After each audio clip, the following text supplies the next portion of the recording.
Hi viewers, ఇప్పుడు మనం Microsoft ఎక్సెల్లో చూడండి వ్యూ ట్యాబ్ గురించి నేర్చుకుంటాం.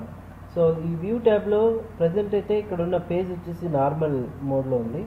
ఇదే ఇక్కడ పేజ్ లేఅవుట్లు అంటే చూడండి, మొత్తం ఈ వర్క్ షీట్ అనేది పేజ్ వైజ్ ఇలా చూపిస్తుంది. పేజ్ 1, ఓకే, పేజ్ 2, పేజ్ 3, ఇట్లా పేజ్ వైజ్ మనకు చూపించడానికి పేజ్ లేఅవుట్ అని చెప్పొచ్చు అనమాట.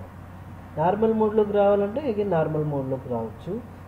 అగైన్ ఈ వర్క్ షీట్ మొత్తం మనం టైప్ చేసిన కంటెంట్ ఎన్ని పేజెస్లో బ్రేక్ అవుతుంది ఒకసారి వ్యూ చూసుకోవాలనుకుంటే ఈ పేజ్ బ్రేక్ బటన్ చూడండి, page break preview button press చేయొచ్చు. ఇక్కడ మనకు పేజ్ 1లో ఈ పేజ్ చూడండి, పేజ్ 2లో ఇది ఉంటుంది. ఒకవేళ ఇదంతా ఒకే పేజ్లో ప్రింట్ కావాలనుకుంటే ఈ బ్లూ ప్యాన్ లైన్ ఉంది కదా, దీన్ని పట్టుకొని మీరు లాగొచ్చు అనమాట. సో మరి నార్మల్ ప్రెస్ చేస్తే చూడండి ఈ విధంగా వచ్చేస్తుంది. ఈ 3 ఆప్షన్స్ మీకు ఇక్కడే చూడండి, స్టేటస్ బార్కి రైట్ సైడ్లో పేజ్ బ్రేక్ ప్రివ్యూ, తర్వాత పేజ్ లేఅవుట్, తర్వాత నార్మల్. ఓకే, ఇక్కడైనా మీరు చూస్ చేసుకోవచ్చు. ఇక తర్వాత ఇక్కడున్న చూడండి, ప్రజెంట్ మనం ఈ వర్క్ షీట్ యూజ్ చేస్తున్నాం కదా, ఇందులో నేను ఫస్ట్ ఇక్కడ చూడండి యాక్టివ్ సెల్ ఇక్కడ ఇచ్చాము. యాక్టివ్ సెల్ నుంచి ఏం చేస్తున్నానంటే, ఒకవేళ పొరపాటున నేను ఇక్కడ యాక్టివ్ సెల్ నుంచి అంటే ఇలా పైకి ఇమ్మీడియట్గా యాక్టివ్ సెల్ ఈ పైకి వెళ్ళిపోవాలా అనుకున్నప్పుడు సో మనం కస్టమ్ వ్యూలో యాడ్ చేసుకోవాలి. Custom view add button press చేస్తాం. దీనికి ఒక పేరు పెట్టుకున్నాం టాప్ అని. తర్వాత సో మరి కర్సర్ ఇక్కడ చూడండి, క్లిక్ చేయగానే నాకు కర్సర్ యాక్టివ్ సెల్ బాటమ్కి రావాలనుకున్నప్పుడు కస్టమ్ వ్యూ యాడ్ బాటమ్ అని టైప్ చేస్తున్నాం. ఓకే అండి. మరి యాక్టివ్ సెల్ ఈ కార్నర్కి రావాలనుకుంటే కస్టమ్ వ్యూ యాడ్ కార్నర్ అని టైప్ చేస్తున్నాం. ఇక్కడ ఓకేనా. ఇప్పుడు ప్రజెంట్ యాక్టివ్ సెల్ ఇక్కడ ఉంది కదా, కస్టమ్ వ్యూస్లో టాప్ అని ఆప్షన్ తీసుకుని షో అని కానీ చూడండి, ఇక్కడ చూడండి షో ఇటు టాప్లోకి వచ్చేస్తుంది. మరి కస్టమ్ వ్యూస్లో కార్నర్ అనే ఆప్షన్ తీసుకొని షో అని కానీ చూడండి కార్నర్కి వచ్చేస్తుంది. అదే సో కస్టమ్ వ్యూస్లో బాటమ్ అని తీసుకుని షో అని కానీ చూడండి ఈ బాటమ్కి వచ్చేస్తుంది యాక్టివ్ సెల్. అలా కస్టమ్ వ్యూస్ని మనం యాడ్ చేసుకోవచ్చు అన్నమాట. వీటిని అవసరం లేదనుకుంటే సెలెక్ట్ చేయడం, డిలీట్ బటన్ నొక్కితే సరిపోతుంది. ఓకే, నెక్స్ట్ ఈ కరెంట్ వర్క్ షీట్ని ఫుల్ స్క్రీన్ మోడ్లో చూసుకోవాలనుకున్నప్పుడు ఫుల్ స్క్రీన్ చూడండి, ఇలా ఫుల్ స్క్రీన్ మోడ్లో డిస్ప్లే అవుతుంది అన్నమాట. మరి మనం ఎస్కేప్ ప్రెస్ చేస్తే క్యాన్సిల్ అయిపోతుంది. నెక్స్ట్ ఇప్పుడు ఈ కరెంట్ వర్క్ షీట్కి ఇక్కడ రూలర్ అనేది ఉంటుంది కాబట్టి ఇవన్నీ గ్రిడ్ లైన్స్ అని చెప్పాం కదా, ఈ గ్రిడ్ లైన్స్ వద్దనుకుంటే గ్రిడ్ లైన్స్ తీసేయచ్చు, ఇలాగ వచ్చేస్తుంది అనమాట మామూలుగా వర్డ్ డాక్యుమెంట్లలో. మరి గ్రిడ్ లైన్స్ రావాలనుకుంటే గ్రిడ్ లైన్స్ అని టిక్ మార్క్ పెట్టవచ్చు. నెక్స్ట్ ఇది ఫార్ములా బార్ కదా, ఈ ఫార్ములా బార్ కనిపించకూడదు అనుకుంటే టిక్ మార్క్ పెట్టండి, హైడ్ అయిపోతుంది. మరి క్లిక్ చేస్తే నార్మల్గా వచ్చేస్తుంది. ఈ హెడ్డింగ్స్ ఉన్నాయి, రో హెడ్డింగ్స్, కాలం హెడ్డింగ్స్, ఈ టిక్ మార్క్ తీసేయండి, హెడ్డింగ్స్ అన్నీ కూడా రిమూవ్ అయిపోతాయి. మరి క్లిక్ చేస్తే యాడ్ అవుతాయి. నెక్స్ట్ ఇక్కడున్న కరెంట్ ఎక్సెల్ వర్క్ షీట్కి డిఫాల్ట్ జూమ్ సైజ్ 100% ఉంది. ఇక్కడ జూమ్ మనకి ఎంత కావాలి, 75% అంటే చూడండి తగ్గుతుంది. అదే ఒకవేళ 200% అంటే పెరుగుతుంది, అవునా. ఇక్కడ జూమ్ టు సెలెక్షన్ అంటే ఏదైనా ఒక సెలెక్షన్ ఏరియాని దాన్ని మాత్రమే జూమ్ చేయాలనుకుంటే ఇప్పుడు జూమ్ టు సెలెక్షన్ అంటే ఆ ఏరియా మాత్రం మనకి సెలెక్ట్ అవుతుంది అన్నమాట. సో మరి ఇక్కడ జూమ్ అనేది చూడండి, మనకి ఎక్కడైనా టాస్క్ బార్కి రైట్ సైడ్లో చూడండి జూమ్ తగ్గించవచ్చు, ఈ బటన్ ప్రెస్ చేసి లాగొచ్చులో పెంచుకోవచ్చు. లేదంటే మీ కీబోర్డ్లో కంట్రోల్ కీ పట్టుకొని మౌస్ మధ్యలో బటన్ స్క్రాల్ బటన్ ఉంది కదా, స్క్రాల్ చేస్తే ఇలా జూమ్ పెరుగుతుంది తగ్గుతుంది అనమాట. డిఫాల్ట్ జూమ్ సైజ్ 100 పెట్టుకోండి సరిపోతుంది. ఇక్కడ చూడండి మినిమం జూమ్ సైజ్ వచ్చేసి 10 ఉంటుంది, మ్యాక్సిమం వచ్చేసి 400 ఉంటుంది అనమాట. సో అలా జూమ్ సైజ్ సెట్ చేసుకోవచ్చు మీరు.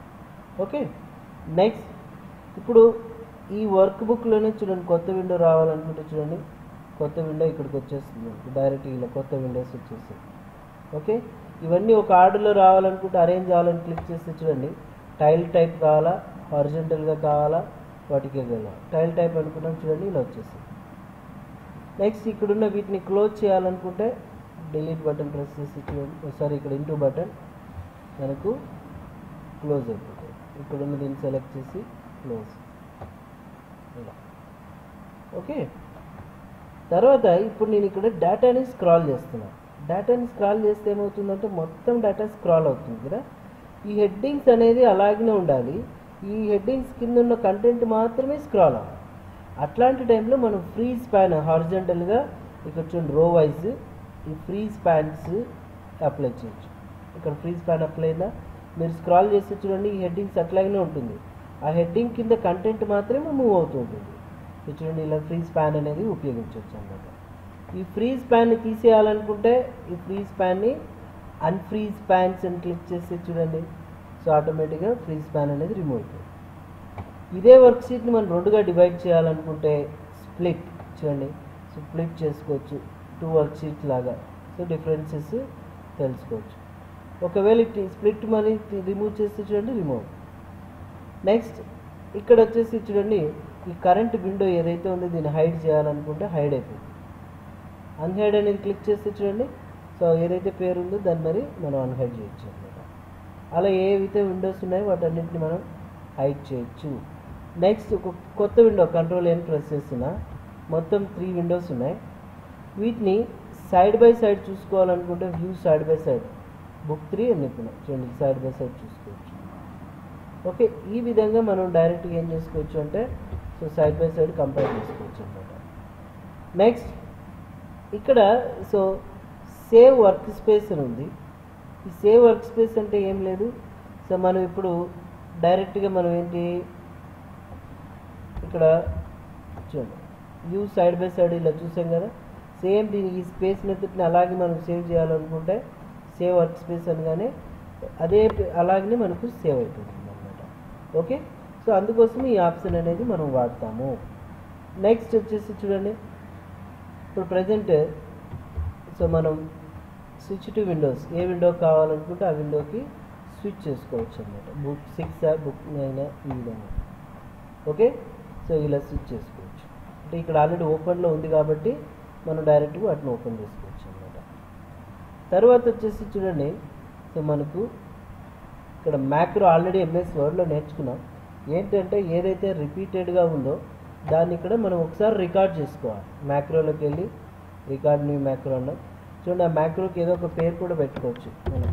ఓకే, తర్వాత ఇది రన్ కావాలంటే షార్ట్కట్కి కూడా మీరు అసైన్ చేసుకోవచ్చు. Ctrl+1 ప్రెస్ చేస్తే ఇది రన్ కావాలి. ఓకే అన్న, సో చూడండి షార్ట్కట్కి ఏదో లెటర్ ఉండాలన్నారు, లెటర్ పెడదాం.